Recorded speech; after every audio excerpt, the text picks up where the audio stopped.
열왕기상 15장 9절에서 24절까지 말씀 한 절씩 교독합니다.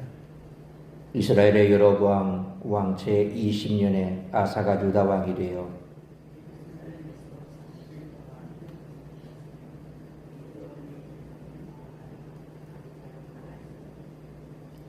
아사가 그의 조상 다윗같이 여호와 보시기에 정직하게 행하여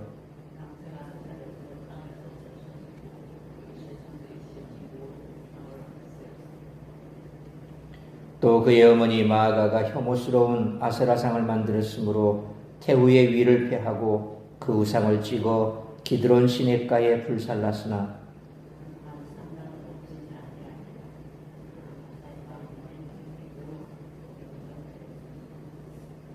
그가 그의 아버지가 성별한 것과 자기가 성별한 것을 여호와의 성전에 받들어 드렸으니 곧 금과 금과 그릇들이더라.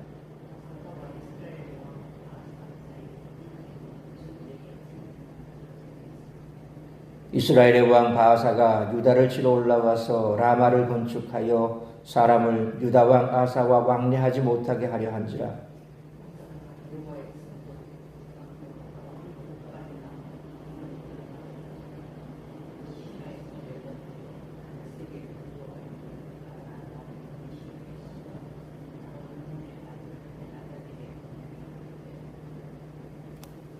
나와 당신 사이에 약조가 있고 내 아버지와 당신의 아버지 사이에도 있었느니라.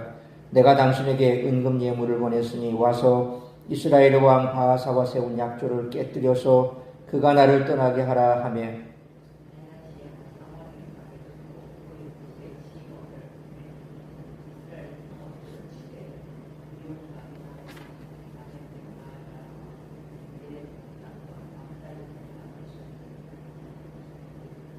바아사가 듣고 라마를 건축하는 일을 중단하고 디르사에 거주하니라.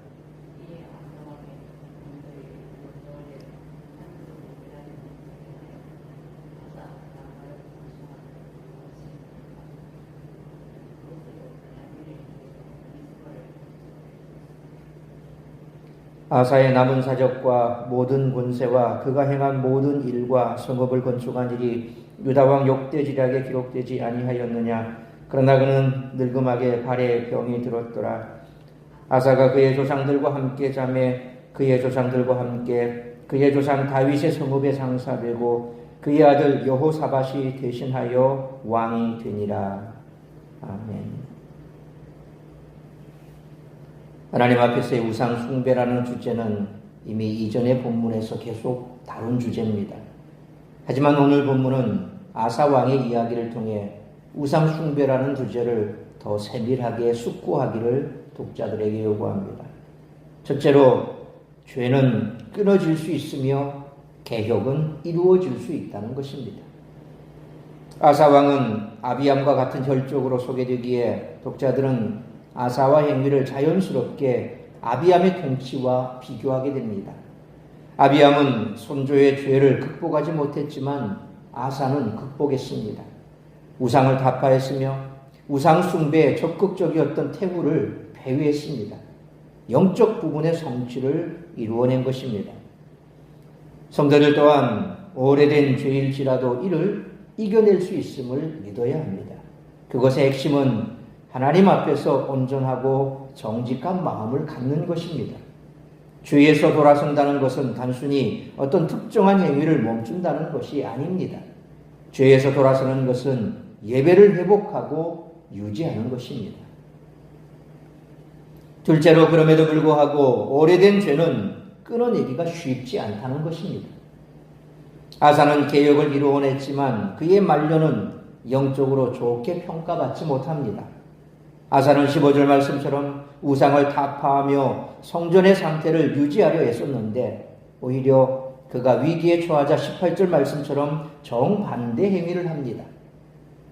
본문의 문맥의 흐름을 보면 아사가 영적 성취를 이루어낸 후, 곧 개혁을 이루어낸 후 위기가 닥쳤을 때 그는 성공적으로 극복해낼 수 있었습니다.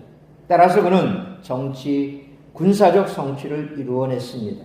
하지만 이 과정에서 18절 말씀처럼 영적 상태를 최선으로 유지하는 데 실패하므로 23절 하반절에 늙음하게 발에 병이 들었더라 라는 말씀처럼 육적 상태를 최상으로 유지하지 못했습니다.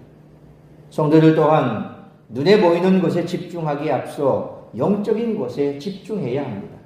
이것에 실패하면 삶이 죄에 오염되는 상황이 다시 발생함을 항상 잊지 않는 우리 모두가 되시기를 축원합니다.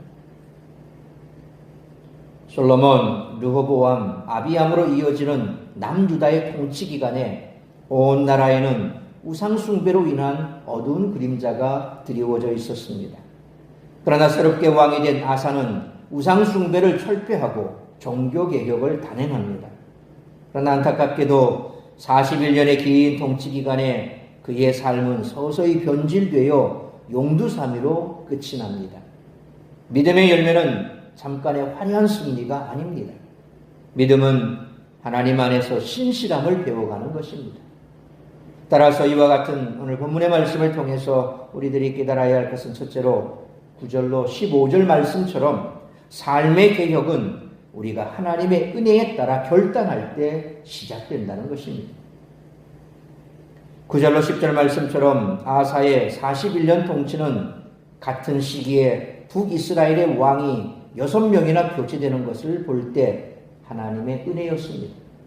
아사는 하나님 중심의 삶을 살 수 있었던 환경에 놓여 있었습니다.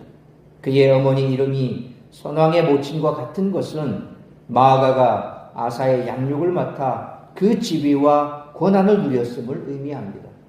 따라서 그는 우상 숭배의 길로 접어들기가 쉬웠습니다. 그럼에도 불구하고 그는 11절로 12절 그리고 역대하 15장 1절로 9절 말씀처럼 선지자 오뎃의 말을 듣고 감동해 우상을 없애고 이방 종교 유식을 철폐하는 등 종교 개혁을 단행했습니다. 이것은 하나님의 은혜입니다. 또 그는 13절 말씀처럼 마아가의 영적 영향력을 끌어내고 우상을 불태우며 14절로 15절 말씀처럼 하나님 앞에 성별한 예물을 드리는 등 여호와 앞에 온전히 행했습니다. 선왕과 태후의 영적 영향력을 끊어내고 하나님께 온전히 행할 수 있었던 것은 그를 도우시는 하나님의 은혜가 있었기 때문입니다. 그러므로 삶의 개혁은 우리가 하나님의 은혜에 따라 결단할 때 시작되므로 날마다 우리의 정과 욕심을 십자가에 못 박고 때를 따라 돕는 은혜를 얻기 위해 은혜의 보좌 앞으로 나아가는 우리 모두가 되시기를 축원합니다. 두 번째로 16절로 22절 말씀처럼 위기를 모면하는 것만이 지혜가 아니라는 것입니다. 하나님의 은혜 안에서 남유다의 종교개혁을 이루었던 아사도 16절로 17절 말씀처럼 북이스라엘과 전쟁을 치르며 고통받았다는 것은 많은 시사점을 줍니다. 북이스라엘의 왕조가 바뀌고 바사의 침공으로 대립이 계속됩니다. 그런데 이제껏 하나님의 은혜 안에 평화를 누리던 아사의 반응이 아쉽습니다. 아사는 18절 말씀처럼 왕궁 곳간의 모든 은금뿐만 아니라 하나님께 구별해 드렸던 성물까지 모두 모아 아람왕 베나닷에게 바치고 도움을 요청합니다. 그가 이렇게 절실했던 이유는 19절 말씀처럼 북이스라엘과 아람 사이에 방위 조약이 체결되어 있었기 때문입니다. 결국 20절로 21절 말씀처럼 아람왕 베나닷이 이스라엘 성읍들을 쳐서 바사가 전쟁에서 물러가게 한 결과 아사는 승리를 거둡니다. 그러나 아사의 조치는 역대하 16장 7절로 10절 말씀처럼 그가 하나님이 아니라 사람을 의지함으로 그의 믿음이 변질되었음을 말해줍니다. 그러므로 위기를 모면하는 것만이 지혜가 아니고 위기 속에서 변함없이 하나님을 의지하는 것이 참된 지혜요 믿음이므로 어떤 상황과 환경 속에서도 오직 하나님만 의지하고 믿음으로 나아가 승리하는 우리 모두가 되시기를 축원합니다. 세 번째로 23절로 24절 말씀처럼 하나님과 지속적으로 교제할 때 믿음의 경주를 잘 마칠 수 있다는 것입니다. 아사의 통치기는 남유다가 하나님의 평안을 누리는 태평성대였습니다. 이 기간에 아사는 그 어려운 종교개혁을 이루었습니다. 이는 그가 하나님 앞에 정직하고 온전했기 때문입니다. 그러나 그는 끝까지 신실하지 못했습니다. 그가 하나님이 아닌 사람을 의지해 외교적 성과를 낸 정치 경험은 이후에도 그의 발목을 잡았습니다. 23절로 24절 말씀처럼 노년의 질병으로 위독할 때에도 하나님을 의지하지 않고 의원들을 의지한 것입니다. 그러므로 성령 충만은 일시적 체험으로 유지되지 않기에 신앙이 용두사미로 끝나지 않으려면 하나님과 깊은 교제를 지속적으로 나누므로 날마다 성령 충만하여 성령의 인도함 속에 살아가는 우리 모두가 되시기를 축원합니다. 사랑하는 성도 여러분, 아사는 악한 영적 영향력 아래 성장했습니다. 그럼에도 그는 우상을 절폐하고 태후의 악한 영향력을 끊어내는 업적을 남겼습니다. 그러나 그는 점점 하나님과 멀어져 하나님이 아닌 사람을 의지하다가 결국 마지막을 맞이했습니다. 그러므로 주님이 오시기까지 우리는 믿음의 여정을 계속해야 하는데 이를 끝까지 완주할 수 있도록 하나님과의 깊은 교제를 지속함으로 신실한 믿음을 구하고 날마다 성령 충만하여 어떠한 상황과 환경 속에서도 오직 하나님만 의지하고 믿음으로 나아가 승리하는 우리 모두가 되시기를 주님의 이름으로 축원합니다. 기도하겠습니다. 거룩하신 아버지 하나님, 은혜와 사랑을 감사합니다. 오늘도 거룩한 주일, 복된 주일 말씀으로 예배로 하루를 시작하게 하시니 감사합니다. 오늘 우리에게 주신 말씀처럼 아사의 종교개혁은 참으로 사람들에게 칭찬받아 마땅하며 또 우리는 그것을 본받아야 할 것입니다. 상황과 환경이 아사가 이처럼 하나님의 말씀을 붙들고 하나님의 뜻 가운데 종교개혁을 단행할 만한 상황은 아니었지만 그럼에도 불구하고 그는 하나님의 은혜로 말미암아 종교개혁을 단행하여 이스라엘을 옳은 길로 인도했던 것을 봅니다. 환경과 상황이 우리의 삶을 삼킬 수는 없습니다. 우리가 뜻을 세우고 하나님께 은혜를 구하며 옳은 길로 가기로 결단하는 그때부터 우리의 삶은 개혁될 것입니다.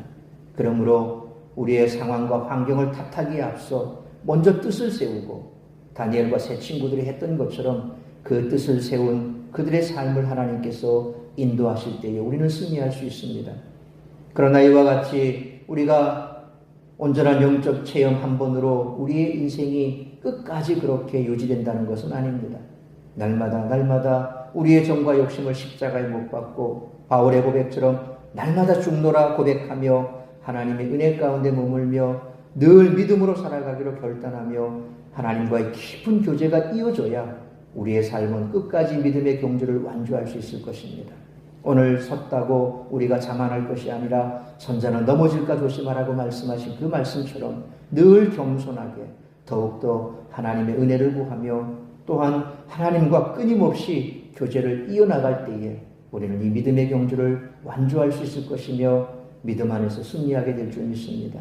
오늘도 이런 겸손한 마음으로 우리가 주의 존전에 모여 예배하게 하여 주옵시고 세상 가운데 머물며 시험 드는 자리에 있지 않게 하여 주옵시고 우리 모든 성도들이 주님 앞에 나와 예배할 수 있도록 인도하여 주옵소서. 특별히 여러 가지 많은 어려운 환경 속에서 또 육신의 질병 속에서 고통받는 성도들이 있다면 더욱더 그들이 결단하고 일어서 주의 존전에 나와 예배할 수 있도록 인도하여 주옵시고 오늘도 이 예배를 시작으로 드려지는 모든 예배가 우리 하나님 기뻐 받으시는 예배가 되게 하시고 또한 예배를 통하여 우리의 영적 성숙이 이루어지고 또 우리의 삶에 있었던 그 모든 문제들을 하나님 앞에 다 내어 맡기며 하나님의 인도하심을 구하고 승리하는 삶을 살아가기로 결단하는 복된 예배의 자리가 될 수 있기를 간절히 빌고 소원하오며 이 모든 말씀 우리 주 예수 그리스도의 이름으로 기도하옵나이다. 아멘.